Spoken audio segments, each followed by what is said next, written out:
600 پروں والا ایک ہیبت ناک فرشتہ، 1.25 لاکھ پیغمبروں تک پیغام پہنچا کر تمام نبیوں کا معلم اور مددگار بننے والا۔ فرشتہ جبرائیل کی تاریخ کیا ہے؟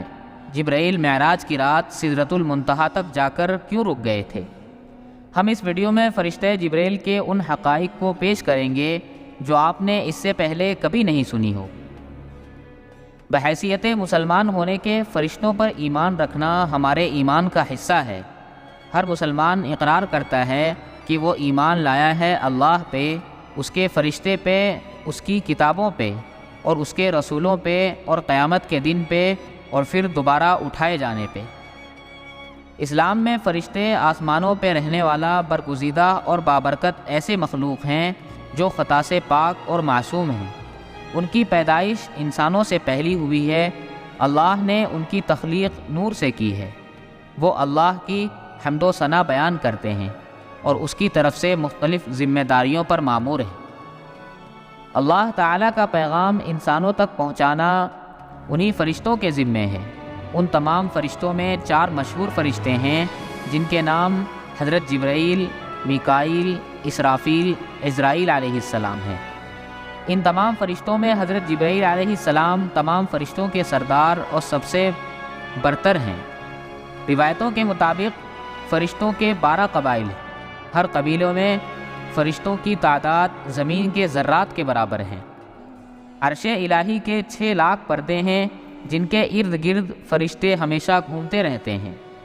ہر پردے کے گرد اس قدر فرشتے ہیں جتنا دریا میں قطرے، لہذا ان کی صحیح تعداد کا علم صرف اللہ کو ہے۔ جبرائیل علیہ السلام کو اللہ کے دربار میں سب سے زیادہ قربت حاصل ہے۔ جبرائیل کے معنی عبداللہ یعنی اللہ کا بندہ ہے، میکائیل کے معنی عبید اللہ اور اسرافیل کے معنی عبد الرحمن۔ دراصل ہر وہ لفظ جو عبد کے ساتھ منسلک ہو وہ اللہ کی عبادت کرنے والا ہے۔ قرآن پاک میں 3 مقامات پر جبرائیل علیہ السلام کا نام آیا ہے۔ بعض جگہ انہیں روح القدس اور روح الامین بھی کہا گیا ہے۔ جب جبرائیل علیہ السلام عالم وجود میں آئے تو فوراً سجدے میں گر پڑے اور یہ سجدہ تقریباً 30,000 سالوں کی مدت میں ختم ہوا۔ جبرائیل علیہ السلام نے جب سجدے سے سر اٹھایا تو اللہ تعالیٰ کا ارشاد ہوا، ہم نے تمہیں نور خاص سے پیدا کیا اور تمام خواہشات، نفسیات، جسمانی بیماریوں سے بری رکھا ہے۔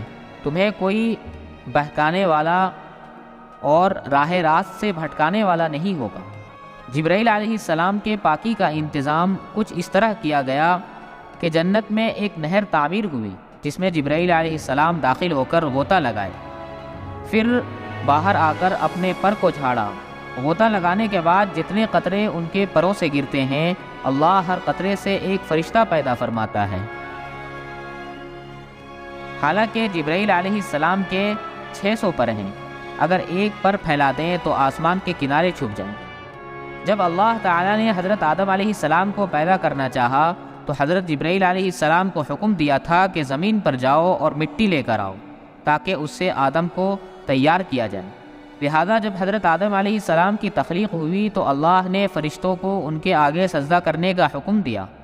اس وقت سب سے پہلے سجدہ کرنے والے حضرت جبرائیل علیہ السلام تھے، ان کے بعد حضرت میکائیل، پھر حضرت اسرافیل اور پھر حضرت عزرائیل علیہ السلام نے سجدہ کیا۔ لہذا سب سے پہلے سجدہ کرنے کی وجہ سے بھی حضرت جبرائیل علیہ السلام کو اعلیٰ مقام حاصل ہوا۔ حضرت جبرائیل علیہ السلام کو پیغمبروں پر وحی نازل کرنے اور آزمائش میں ان کی مدد کرنے کا کام پر مامور فرمایا گیا تھا۔ حضرت جبرائیل علیہ السلام آدم علیہ السلام پر 12 مرتبہ نازل ہوئے، حضرت ادریس علیہ السلام پر 4 مرتبہ نازل ہوئے، حضرت ابراہیم علیہ السلام پر 42 مرتبہ، موسیٰ علیہ السلام پر 400 مرتبہ، عیسیٰ علیہ السلام پر 13 مرتبہ اور آخری نبی حضرت محمد صلی اللہ علیہ وسلم پر 24,000 مرتبہ نازل ہوئے۔ تمام انبیاء کی سیرت میں حضرت جبرائیل علیہ السلام کا ایک اہم کردار رہا۔ جب حضرت نوح علیہ السلام نے عظیم طوفان سے پہلے کشتی بنانے کا ارادہ کیا تو وہ حضرت جبرائیل علیہ السلام تھے جنہوں نے آپ کو کشتی بنانا سکھایا۔ جب ابراہیم علیہ السلام کو نمرود نے آگ میں ڈالا تو اس وقت حضرت جبرائیل علیہ السلام نے آگ کو گلزار بنا دیا۔ جب یوسف علیہ السلام کو ان کے بھائیوں نے کنویں میں پھینک دیا تو حضرت جبرائیل علیہ السلام تیز رفتاری سے کنویں کے اندر گئے اور حضرت یوسف علیہ السلام کو اپنے پروں سے تھام لیا، نیز کنویں میں انہیں حوصلہ دیا۔ جب جبرائیل علیہ السلام لوط کے یہاں مہمان بن کر ٹھہرے اور قوم لوط ان کے گھر کا گھیراؤ کر لیا تو حضرت جبرائیل علیہ السلام نے ان کے منہ پر اپنا پر یوں مارا کہ وہ سارے لوگ اندھے ہو گئے۔ اس کے بعد قوم لوط کے علاقے کو اپنے پروں پر اٹھا لیا جو 5 شہر پر مقید تھا اور انہیں زمین پر پٹخ دیا۔ جب زکریہ علیہ السلام نے اللہ سے اولاد کی دعا مانگی تو جبرائیل علیہ السلام ایک خوبصورت جوان کی شکل میں ان کے پاس آئے اور انہیں ایک نیک صالح اولاد کی خوشخبری دی۔ عیسیٰ علیہ السلام کی پیدائش بھی حضرت جبرائیل علیہ السلام کے کلمہ کن سے ہوئی۔ مختصر یہ کہ پیغمبروں کے واقعات میں حضرت جبرائیل علیہ السلام کا ایسا کردار ہے گویا آپ نے دنیا کی تاریخ کو بدل ڈالا۔ تمام نبیوں کے پاس حضرت جبرائیل علیہ السلام انسانی شکل میں آئے تھے، لیکن آخری نبی حضرت محمد صلی اللہ علیہ وسلم نے حضرت جبرائیل علیہ السلام کو ان کی اصلی حالت میں دیکھا ہے۔ جبرائیل امین اور حضور صلی اللہ علیہ وسلم کی پہلی ملاقات کا واقعہ نہایت ہی دلچسپ ہے۔ دراصل حضور صلی اللہ علیہ وسلم کو تنہائی پسند تھی اور آپ غار حرا میں جا کر عبادت کیا کرتے تھے، لہٰذا ایک دن آپ غار حرا میں عبادت میں مشغول تھے۔ اس آشنا میں آپ کے پاس ایک فرشتہ آیا اور کہا پڑھو۔ آپ نے کہا میں پڑھ نہیں سکتا۔ فرشتے نے آپ کو زور سے دبایا اور چھوڑ دیا، پھر کہا پڑھو۔ حضور نے کہا میں نہیں پڑھ سکتا۔ فرشتے نے دوسری مرتبہ دبایا اور چھوڑ دیا اور کہا پڑھو۔ حضور نے کہا میں نہیں پڑھ سکتا۔ تیسری مرتبہ اس فرشتے نے پھر سے دبایا اور چھوڑ دیا اور کہا اپنے اس پروردگار کا نام لے کر پڑھو جس نے انسان کو پیدا کیا، اور آپ نے اقرا پڑھا۔ اس کے بعد آپ نے اپنے گھر تشریف لائے اور آپ کا دل لرز رہا تھا۔ آپ نے اپنی زوجہ حضرت خدیجہ رضی اللہ عنہ کے پاس آئے اور کہا مجھے کمبل اڑا دو، لہٰذا انہوں نے آپ کو کمبل اڑایا۔ جب آپ کی گھبراہٹ کچھ کم ہوئی تو آپ نے حضرت خدیجہ رضی اللہ عنہا کو سارا واقعہ بتایا۔ اس کے بعد حضرت خدیجہ آپ صلی اللہ علیہ وسلم کو اپنے چچازاد بھائی ورقہ بن نوفل کے پاس لے گئی۔ ورقہ ان لوگوں میں سے تھے جو موحد تھے اور اہل مکہ کے شرک و بت پرستی سے بیزار ہو کر نصرانی ہو گئے تھے، اور انجیل کا عبرانی زبان سے عربی میں ترجمہ بھی کیا تھا۔ وہ بہت بوڑھے اور نابینا ہو چکے تھے۔ حضرت خدیجہ نے ان سے کہا کہ بھائی جان آپ اپنے بھتیجے کی بات سنیے۔ ورقہ بن نوفل نے کہا کہ بتائیے کہ آپ نے کیا دیکھا۔ حضور صلی اللہ علیہ وسلم نے غار حرا کا پورا واقعہ بتا دیا۔ یہ سن کر ورقہ بن نوفل نے کہا یہ تو وہی فرشتہ ہے جس کو اللہ تعالیٰ نے موسیٰ علیہ السلام کے پاس بھیجا تھا۔ پھر ورقہ بن نوفل کہنے لگے کاش میں آپ کے نبوت کے زمانے میں تندرست رہتا، کاش میں اس وقت تک زندہ رہتا جب آپ کی قوم آپ کو مکہ سے باہر نکال دے گی۔ یہ سن کر حضور صلی اللہ علیہ وسلم نے فرمایا کیا مکہ والے مجھے مکہ سے نکال دیں گے؟ تو ورقہ نے کہا ہاں، جو بھی آپ کی طرح نبوت لے کر آیا لوگوں نے انہیں باہر نکال دیا۔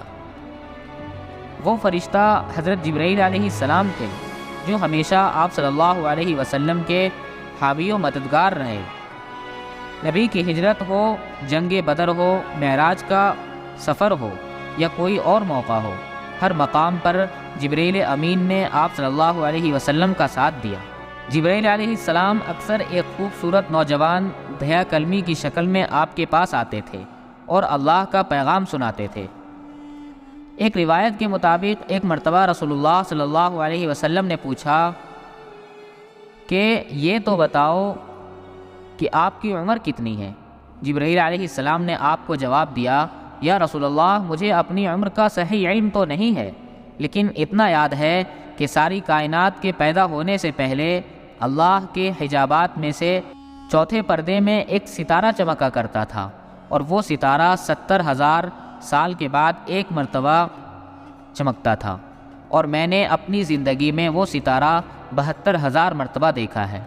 اس پر حضور صلی اللہ علیہ وسلم نے جبرائیل علیہ السلام سے کہا اے جبرائیل مجھے اپنے رب کی عزت کی قسم وہ ستارہ میں ہی ہوں۔ اس روایت کو علی بن برہان حلبی نے اپنی کتاب سیرت حلبیہ میں نقل کیا ہے، لیکن اس کی کوئی سند نہیں ملتی، لہٰذا اکثر علماء نے اس روایت کو موضوع قرار دیتے ہیں۔ اللہ نے حضرت جبرائیل علیہ السلام کو بے مثال خصوصیات اور طاقت سے نوازا، لیکن اس کی بھی ایک حدود ہے، لہذا معراج کی رات سدرۃ المنتہا پر پہنچے تو حضرت جبرائیل علیہ السلام وہیں رک گئے اور کہا میں یہاں سے آگے نہیں جا سکتا، اگر میں ایک قدم بھی آگے بڑھوں تو جل کر خاک ہو جاؤں گا۔ انجیل و توریت میں حضرت جبرائیل کو جبریل کے نام سے بھی ذکر کیا گیا ہے۔ کتاب دانیال اور لوکا میں حضرت جبرائیل کے متعلق تفصیلی ذکر موجود ہے۔ اگر ویڈیو آپ کو پسند آئی ہو تو ویڈیو کو لائک کریں، شیئر کریں اور چینل کو سبسکرائب ضرور کریں۔